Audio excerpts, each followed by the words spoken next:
Obrigada. Parou. Passou o celular. Peraí, o que é isso aqui?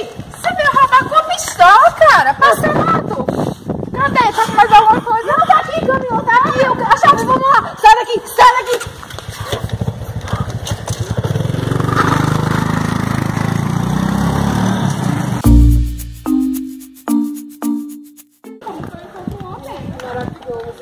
Passou lá, tô falando sério, Peraí, você tá roubando com a pistola? Você tá roubando com a pistola? Peraí, Constituição aqui, página 150, artigo 3, não pode bater em ladrão, não. Tem razão, tá? A gente vai Tá, meus direitos, passou, obrigado. Tchau, chinelo também? Tchau.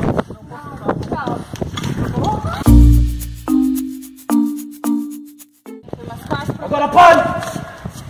Pegue no bumbum. Agora vai. E pegue no compasso. Pegue no bumbum. E pegue no compasso. Pegue no bumbum. Pegue no compasso.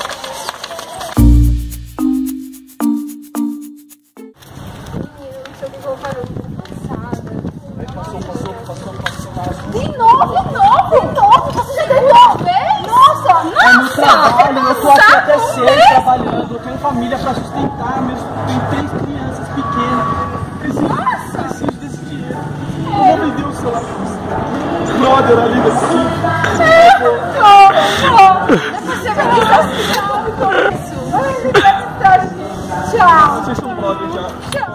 Valeu, cara.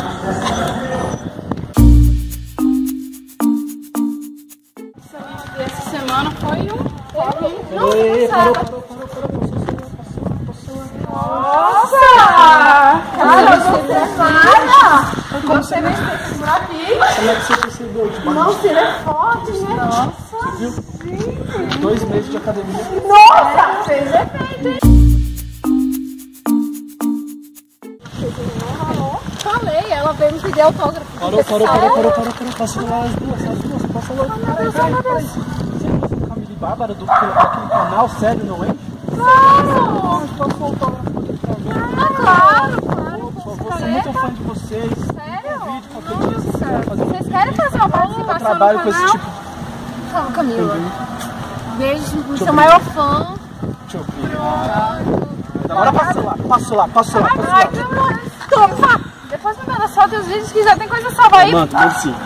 Obrigada, moço. Fala, galerinha! Vocês viram um vídeo sobre como reagir a um assalto, mas Ou melhor, como não reagir? não reagem ao assalto, entendeu? Foi tudo só uma brincadeira pra gente distrair. Não reagem ao assalto. Vocês não podem fazer isso porque é muito perigoso. Alguma. Mas eu espero que tenham gostado, né? É. Nosso ator, né? Ator Profissional. A Globo está perdendo isso aqui. Ele gostou tanto de participar que Não ainda larga tá a com arma. a arminha Promessa de dele, trabalho. entendeu? Mas é só brincadeira, não é nada sério. E Então, gente, vão lá no nosso canal, se inscrevam, curtam, compartilhem, mostrem aos seus amigos. comentem, entendeu? Aproveitem. Tchau, até o próximo vídeo. Até!